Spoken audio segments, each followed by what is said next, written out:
I'm going to address this question by telling a story. A couple of years ago, I travelled overseas in my previous job, helping the organisation with a particularly important application. During my time there, I gave a demonstration of cloud. So this is the value proposition of how we quickly spin up services and provision resources. And when I finished doing that, one of the girls on the team, who was quite intrigued by what she saw, asked me this question: is the cloud secure? And I said, I don't really think that's the right question to ask, but let's try something first, and then we'll come back to this question and see if it still makes sense. So here's what I did. I put on my attacker hat. And I said, let's do this. Let's go and have a look around the network. And what I did is I took the test version of the application that I was there to support this organization with. Knowing the address of the test web application, it was easy to locate the test web server. And once I knew the name of that, I discovered that there was an open file share into the root of the web server.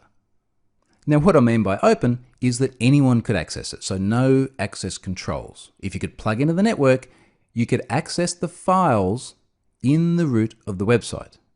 I had a look around and I found the configuration file, the web.config of the ASP.NET web application. Within that configuration file was a connection string using the server admin account. So this is the account which has the maximum possible rights on the database server. But this only got me over to the test database server. However, once connected to the test database server, I had full control over that machine. And that's when I discovered the linked server through to the production database server. This entire episode took place over about 5 minutes. So that's 5 minutes from knowing the web address of an application, a very popular, very critical application within the organization, all the way through to having full control, both read and write, to their production database server of this most critical piece of software. So I finished this demonstration and I said to the girl that had asked the question, you're asking if the cloud is secure, but what you should be asking is how would security be different in the cloud, as opposed to what you see just here. Much of what you see here simply wouldn't be possible in a well-configured cloud environment. For example, if we had have stood this up in Azure's platform as a service model, the root of the website would not be accessible via a file share. There is no server-level administration account on the SQL Azure database, so you can't get access to any context outside of the database it's actually connecting to. And in fact, in that particular PaaS model of SQL, there is no such thing as a linked server.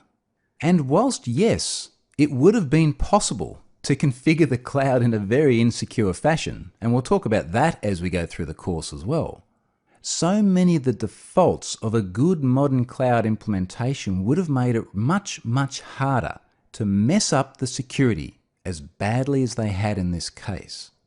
The question is not, is the cloud secure? The right question is not whether or not the cloud is secure. The question should be, how is security different in the cloud? Because there may be aspects that are more secure about hosting the application internally, and there will almost certainly be aspects that are more secure about hosting the application in the cloud. But by now, you've seen enough to know that the cloud is not one thing, it is very nuanced. And hopefully this little example here shows you that this question, this very, very black and white Boolean question about whether or not the cloud is secure, is the wrong question to ask.